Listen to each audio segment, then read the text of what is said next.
High, আমি অঞ্জলি। আজ ভৌতিক ছায়াতে শুনবেন স্বাগতা পাঠকের লেখা বউরানী গল্পের দ্বিতীয় পর্ব। দেখুন, আজ তো ওনার বডি ময়না তদন্তে পাঠানো হবে।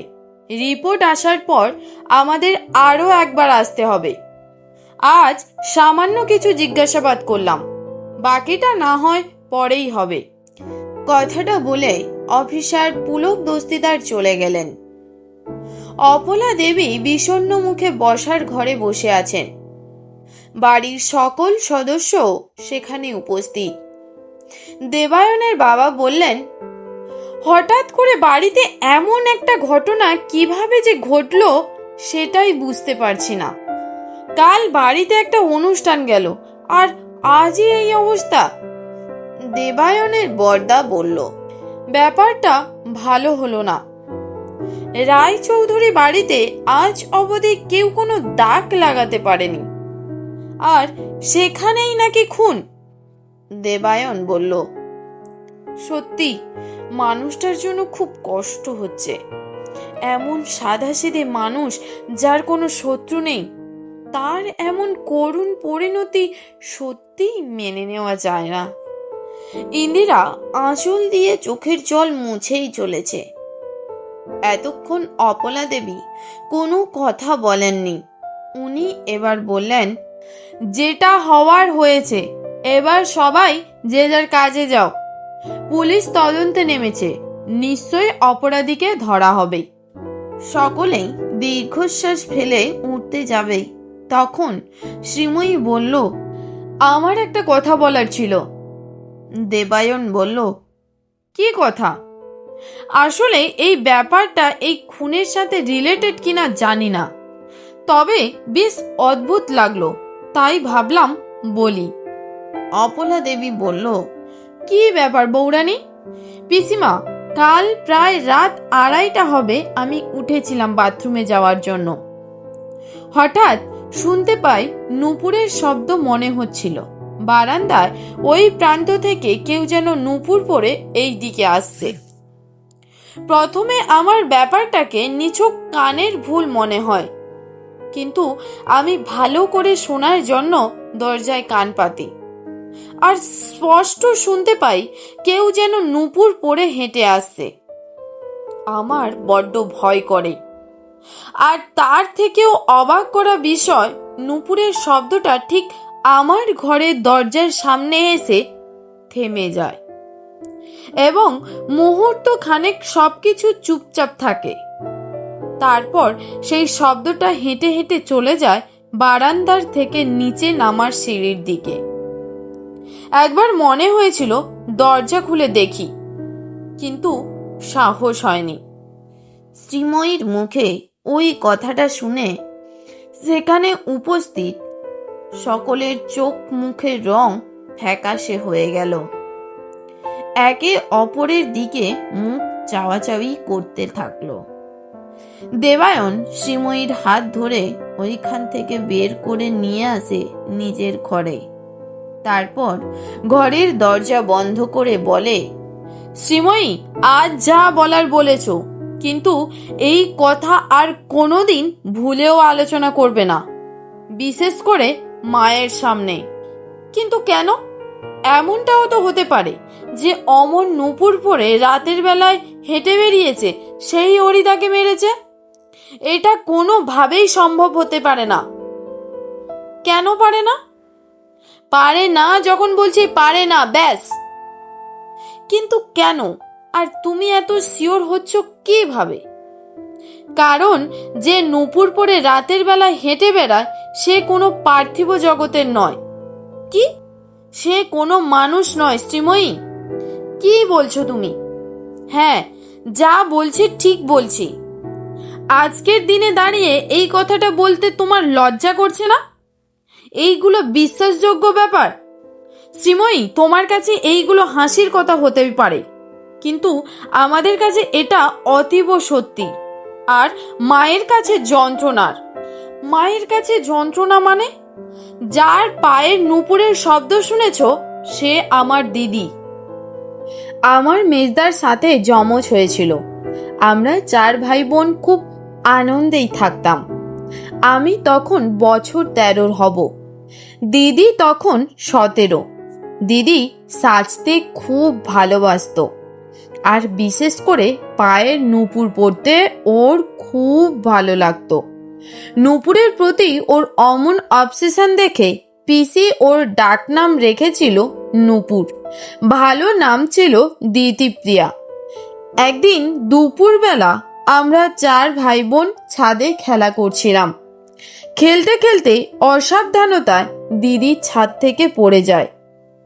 আর পরেই দেবায়ন কথাটা শেষ করতে পারে না। শ্রীময়ী ওর কাঁধে হাত রেখে বলে, আই এম সরি দেবায়ন। না না, ঠিক আছে।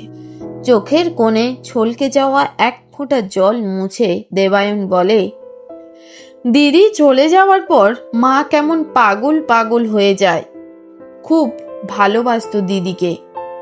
কত রাত যে জেগে কাটিয়েছে তার ঠিক নেই।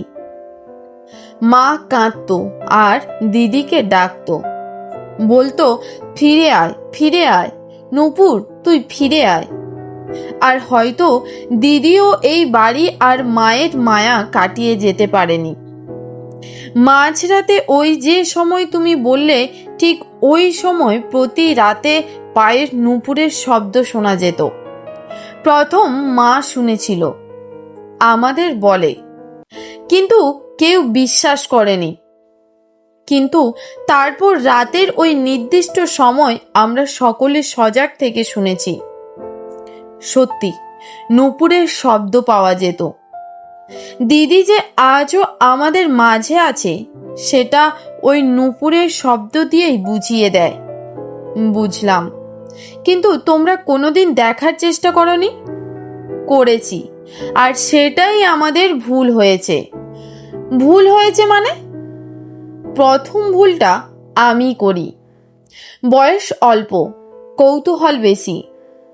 মেয়ের মুখে যখন শুনলাম দিদি ফিরে এসেছে, তখন ভাবলাম একবার দেখি। রাত জেগে বসে রইলাম তাকে দেখার জন্য।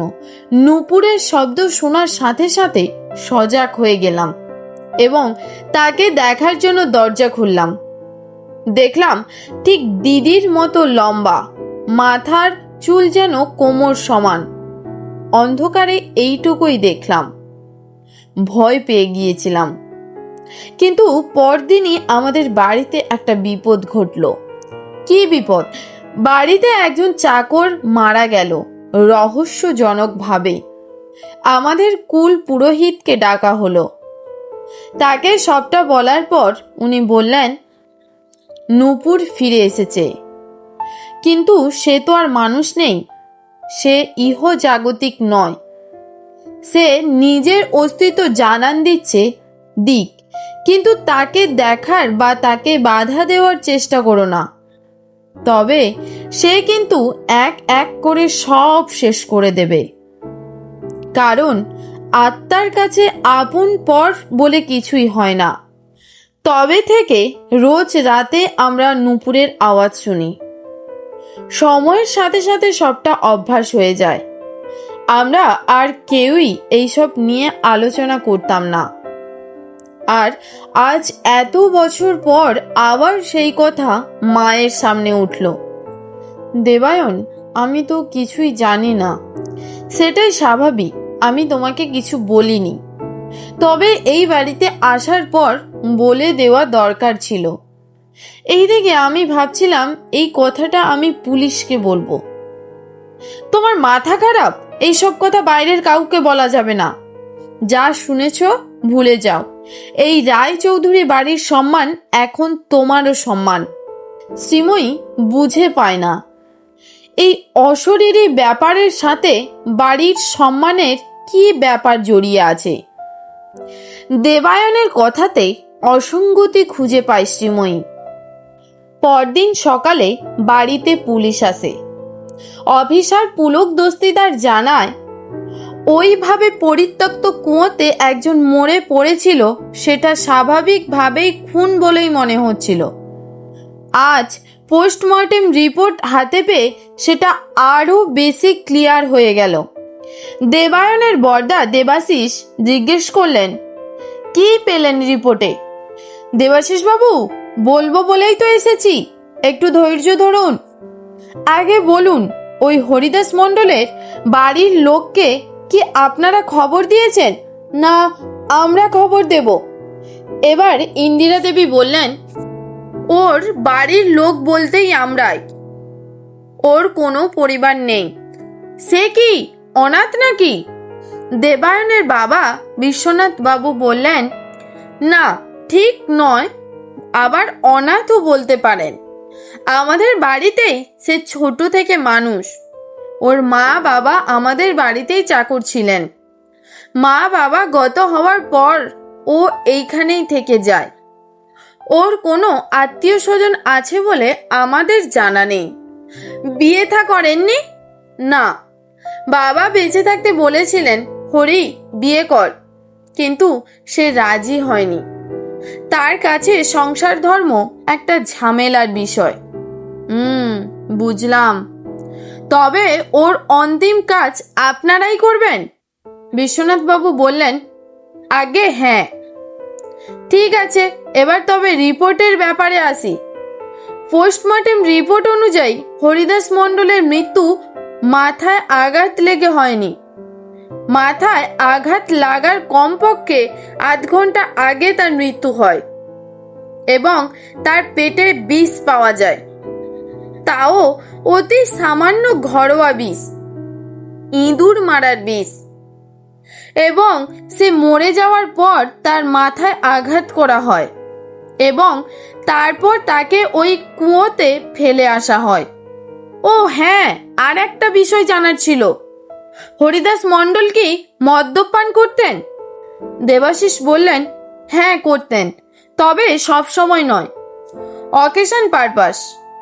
এই যেমন গত পরশু আমার ভাইয়ের বউ ভাতের অনুষ্ঠান ছিল, সেই দিন হয়তো করে থাকতে পারে। আলবাত করেছেন, কারণ তার পেটে মদ মানে অ্যালকোহল পাওয়া গেছে। দেখুন, করতে পারে, কারণ সেদিন তো মদ্যপানের ব্যবস্থা ছিল। বুঝলাম। আচ্ছা, আপনাদের কি মনে হয় এই হরিকে কে খুন করতে পারে? ইন্দিরা বললেন, দেখুন, আমরা তো নিজেরাই অবাক হয়ে যাচ্ছি। অমন একটা সাদামাটা লোক, যার কারোর সাথে কোনো শত্রুতা নেই, তাকে কেউ এভাবে কেন খুন করবে?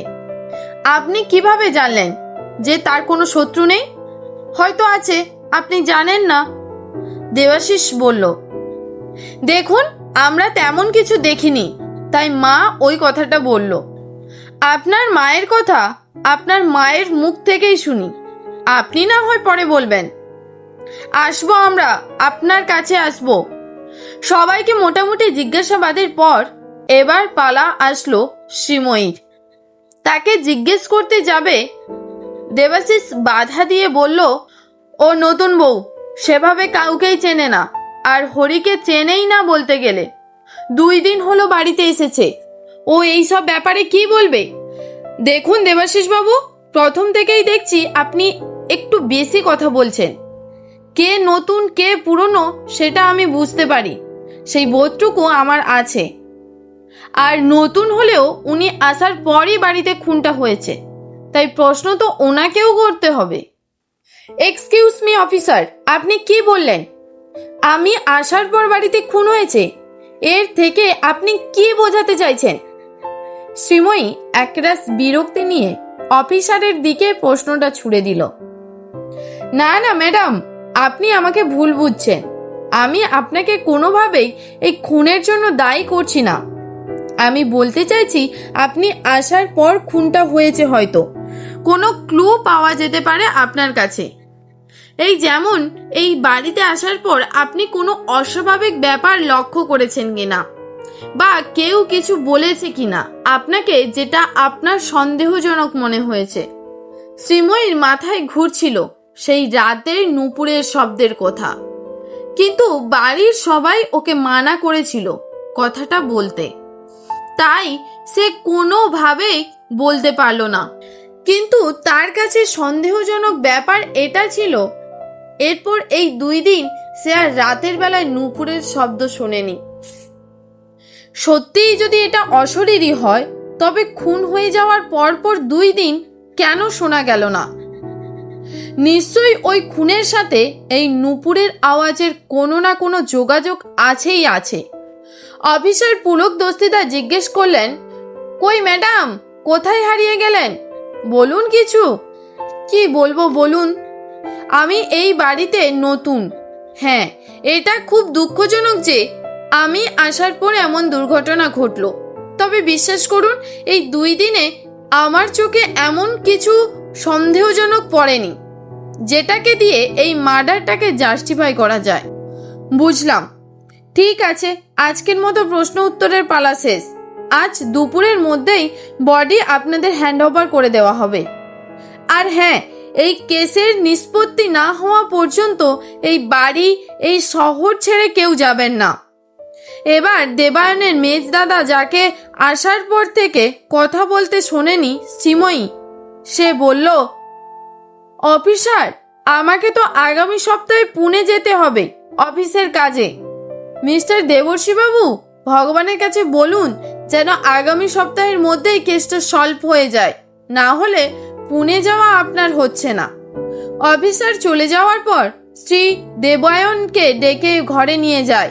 তারপর বলে, তোমরা আমাকে বারণ করলে, তাই কিন্তু আমার মনে হচ্ছে ওই নূপুরের শব্দের সাথে ওই খুনের নিশ্চয়ই কোনো যোগাযোগ আছে।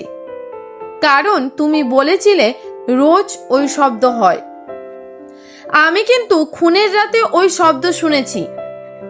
তারপর 2 দিন আর কোনো শব্দ শুনিনি। শ্রীময়ী, শব্দ হয়েছে, প্রতিদিন হয়, ওই একটা নির্দিষ্ট সময়। হয়তো সেই সময়টাতে তুমি ঘুমিয়ে পড়েছিলে, শুনতে পাওনি। শ্রীময়ী আর কথা বাড়ায় না, কিন্তু সেও তো শিওর নয় যে সারা রাত অপলক জেগেছিল। হয়তো সেই মুহূর্তে সে ঘুমিয়ে পড়েছিল, তাই সে আর মাথা ঘামায় না। পুলিশের কাজ পুলিশ করুক, আমি কেন খামোকা ঝামেলায় জড়াবো? শ্রীময়ী নিজের ঘরে যায়। ঘরের সামনে যেতেই সে শুনতে পায় তার ঘর থেকে ফোনটা বেজে যাচ্ছে। বোধহয় বাড়ি থেকে ফোন করেছে। ঘরে ঢুকতে গিয়ে তার শাড়ির আঁচলটা দরজার কোণে একটা ছোট পেরেকে মুখ বেরিয়ে আছে, তাতে আটকে যায়।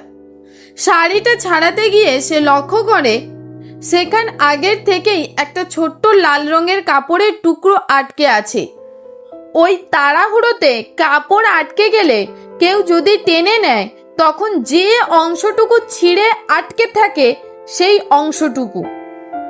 শ্রীময়ী নিচু হয়ে বসে, ভালো করে দেখে সেই কাপড়ের টুকরোটা। তারপর সেটা ওইখান থেকে খুলে নেয়, এদিক ওদিক দেখে ঘরে চলে যায়। শ্রীময়ী ঘরে গিয়ে দেখে মায়ের ফোন এসেছে। ফোনটা ধরতে ধরতে কেটে যায়। এরপর শ্রীময়ী ফোনটা নিয়ে কল ব্যাক করে মাকে। প্রথম রেগে ফোনটা রিসিভ করে মা। কি রে, কোথায় ছিলি?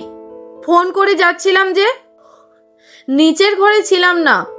ঘরে এসে ধরতে ধরতে ফোনটা কেটে গেল। হ্যাঁ রে, যা শুনলাম ঘটনা কি সত্যি? তোমরা আবার কি শুনলে? ঢং করিস না, তুই এসব খবর কি আর চাপা থাকে? উফ মা, কি ভনিতা করছো, কি বলবে বলো না। আরে তোদের বাড়িতে যে চাকরটা মারা গেছে, কি মারা যায়নি, খুন হয়েছে, ব্যাপারটা কি সত্যি? হ্যাঁ মা, সত্যি। কি ভয়ানক ব্যাপার বলতো। তুই কেমন মেয়ে, তুই আমাকে কোনো কিছুই জানাসনি? জানানোর মতো কি আছে মা? বৌভাতের পরের দিনই বাড়িতে এমন একটা ঘটনা ঘটলো, তুই তো জানাবি নিজে থেকে। তা না, আমি জানতে চাইলাম মারা গেছে কিনা, তখন বললি হ্যাঁ, আর এখন তো শুনছি খুন হয়েছে। মা, তুমি হলে অল ইন্ডিয়া রেডিও সেন্টার, তোমার কাছে সব জায়গা থেকে খবর পৌঁছে যায়, তাহলে আমার জানানোর জন্য অপেক্ষা কেন করো? আর আমি না জানালেই বা তোমার ক্ষতি কি? উফ, তোর না বড্ড তেরা বেঁকা কথা। মা, তেরা বেঁকা কথার কিচ্ছু নেই। আমি এই বাড়ির নতুন বউ। বাড়িতে একটা দুর্ঘটনা ঘটেছে, সেই খবরটা সাথে সাথে বাপের বাড়িতে জানাবো। এরা কি ভাববে বলো তো? ওরা জানবে তারপরে না ভাববে? কেন, তুই তো আমাকে গোপনে খবরটা দিবি। আমার গোপনে খবর দেওয়ার অবকাশ আর রাখলে কোথায়? তুমি তো সব জেনেই বসে আছো। ঠিক আছে, ঠিক আছে, হয়েছে, তোকে আর অত কথা শোনাতে হবে না। আমি আর কি কথা শোনালাম? বিয়ের পর মেয়ে ভালো আছে না মন্দ খবর নেবে তা না, বাড়িতে খুন হয়েছে কিনা সেটা যেন তোমার কাছে বেশি গুরুত্বপূর্ণ। ঠিক আছে মা, আমার ঘাট হয়েছে, এবার তুই আমাকে ক্ষমা করে দে। আর বল, অষ্টমঙ্গলায় তুই আর জামাই আসছিস তো? নিয়ম যখন আছে আসতে তো হবে। না, অনেক শুনছিলাম পুলিশ নাকি তোদের বাড়ি থেকে বেরোতে বারণ করেছে, তাই ভাবছিলাম আসতে পারবি কিনা। তোমার কাছে তো দেখছি এই খবরটাও চলে গেছে। ধন্যী মা তুমি। তবে একটুখানি ভুল আছে খবরে। পুলিশ বেরোতে বারণ করেছে, তবে বাড়ি থেকে নয়, এই শহর থেকে। আচ্ছা আচ্ছা, তাহলে তোর কোনো সমস্যা নেই? সমস্যা নেই। ঠিক আছে, আমি তবে এখন রাখি, এবার আমাকে ডাকাডাকি করছে। ঠিক আছে, রাখ রাখ, আমি পরে তোকে আবার ফোন করব। শ্যামা, নিশ্চয়ই ফোন করে প্রথমে আমার খবরটা জানতে চেও, এতে আমার ভালো লাগবে। সেই ফোনটা রেখে তার হাতে ছোট্ট কাপড়ের টুকরোটাকে একটা পরিষ্কার কাগজে মুড়ে খুব সাবধানে নিজের পার্সের মধ্যে ঢুকিয়ে রাখে। দুপুরে খাবার টেবিলে বসে। অপলা দেবী বলেন, বাড়িতে একটা শুভ কাজের সময় কাল পর হওয়ার আগেই এমন একটা বাজে দুর্ঘটনা ঘটলো, আমার মনটা ভালো লাগছে না। বাড়িতে একটু সত্যনারায়ণের পুজোর ব্যবস্থা করলে কেমন হয়? বিশ্বনাথ বাবুও দিদির কথায় সায় দিলেন। তিনিও চান বাড়িতে একটা পুজো হোক। সেদিনই বিকালবেলায় বাড়ির পুরোহিতকে দেখে ফর্দ করতে দেওয়া হলো। আগামী 7 দিনের মধ্যেই একটা ভালো দিন দেখে পুজোটা করতে হবে। এর মধ্যে সিমই বলল, আমাদের অষ্টমঙ্গলে ও বাড়ি যেতে হবে, 2.5 দিন তো সেখানে থাকতে হবে। পুজোটা আমরা ফিরে আসার পর করলে ভালো হয় না? অপলা দেবী শ্রীময়ীকে উদ্দেশ্য করে বললেন, তুমি চিন্তা করো না, আমি তোমার বাবার সাথে কথা বলে নেব। তোমরা অষ্টমঙ্গলে সত্যনারায়ণের পুজো হয়ে যাওয়ার পরেই যাবে। শ্রীময়ী আর কোনো কথা বলে না, শুধু মাথা নাড়ে। রাতে বিছানায় শুয়ে দেবায়ন ফোন ঘেঁটে চলেছে। শ্রীময়ী আয়নার সামনে বসে গায়ে বডি লোশন লাগাচ্ছে। আয়নায় দেবায়নের প্রতিবিম্বটা পড়ছে। সেদিকেই তাকিয়ে শ্রীময়ী বলল, তোমাকে একটা কথা জিজ্ঞেস করব। হ্যাঁ বলো, কি জিজ্ঞেস করতে চাও? আচ্ছা, এই বাড়ির কর্ত্রী বা কর্তা কে? দেখো, আপাত দৃষ্টিতে দেখলে কর্ত্রী হচ্ছে আমার মা, কিন্তু আসলে আমাদের এই বাড়ির কর্ত্রী হলেন আমাদের পিসিমা। ওনার মত ছাড়া বাড়িতে একটা কাগজ পর্যন্ত সরানো হয় না। সেটা তো বুঝতেই পারছি, তোমার বাড়িতে তুমি থেকে শুরু করে তোমার বাবা অবধি পিসিমার কথার অবাধ্য কেউ হয় না। এটাই স্বাভাবিক। ছোটবেলা থেকে পিসিমা আমাদের বড় করেছেন, সব সময় আদরে রেখেছেন। এছাড়া ঠাকুরদার পর বাড়ির সমস্ত সিদ্ধান্ত পিসিমা নিয়েছেন। বাবাও ওনার পরামর্শ ছাড়া কাজ করেন না। তাই আমরা কি করে ওনার সিদ্ধান্তের বিপক্ষে যেতে পারি? উনি খুব রাগী, তাই না? শ্রীময়ী, তুমি ধীরে ধীরে সব বুঝতে পারবে। তবে তোমাকে একটা কথা বলে রাখি, আমাদের পিসিমা উপর থেকে যতটা শক্ত, ভেতর থেকে ঠিক ততটাই নরম। একটু বুঝে শুনে চলো, দেখবে উজাড় করে ভালোবাসা পাবে। শ্রীময়ী আর কথা বাড়ায় না, চুপচাপ গিয়ে দেবায়নের পাশে শুয়ে পড়ে। মনে মনে স্থির করে আজও সে নূপুরের আওয়াজ শুনবে। দেবায়ন স্ত্রীকে আদর করে ক্লান্ত হয়ে ঘুমে মগ্ন, কিন্তু শ্রীময়ীর চোখে ঘুম নেই। তাকে যে জানতেই হবে এই নূপুরের শব্দের উৎস। দেবায়ন যতই তার মৃত দিদির কথা বলে ভৌতিক গল্প শোনাক, শ্রীময়ীকে ও ঠিক বিশ্বাস করে উঠতে পারছে না।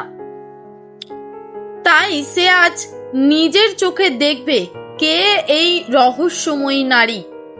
সময় বয়ে চলে, ঘড়ির কাঁটা যেন এগোতে চায় না। ওই যে বলে না, যখন মানুষ কিছুর জন্য অপেক্ষা করে ঘড়ির কাঁটাও যেন সময় এগিয়ে নিয়ে যেতে চায় না। অধীর আগ্রহে বসে থাকে শ্রীময়ী। দেখতে দেখতে কাঁটা দুটোর ঘর ছুঁয়েছে। আর আধ ঘন্টা, তারপরেই শুরু হবে সেই রহস্যময় নূপুরের শব্দ। এই সব ভাবতে ভাবতে কখন যেন শ্রীময়ীর চোখটা লেগে আসে, একটা তন্দ্রা ভাব চলে আসে। কিন্তু মাঝরাতে এই ঘুমন্ত পুরী জেগে ওঠে রিনি ঝিনি নূপুরের শব্দে। কোনো এক লাস্যময়ী যেন তার রূপের মাধুর্য ঢেলে তার বশ করে ফেলা নূপুরের শব্দে সকলকে ঘুম পাড়িয়ে হেঁটে চলেছে। দূর থেকে ভেসে আসছে নূপুরের শব্দ। শ্রীময়ীর কান সতর্ক হয়ে ওঠে। সে আল গোছে বিছানা থেকে উঠে দরজার সামনে এসে দাঁড়ায়। নূপুরের শব্দটা বারান্দার এক প্রান্ত থেকে এসে অন্য প্রান্তে চলে যায়, আর যাওয়ার আগে ওর ঘরের সামনে দাঁড়াবে। কিন্তু আশ্চর্যভাবে আজ আর নূপুরের শব্দ থেমে যায় না। সোজা সেটা বারান্দার অন্য প্রান্তে চলে যায়, আর ধীরে ধীরে নূপুরের শব্দ মিলিয়ে আসে। শ্রীময়ী ভেবেছিল আজ তার ঘরের সামনে যখন দাঁড়াবে ঠিক তখনই সে দরজাটা খুলে দেবে। তবে আগের দিন কেন তার ঘরের সামনে দাঁড়িয়েছিল শ্রীময়ী বুঝে পায় না।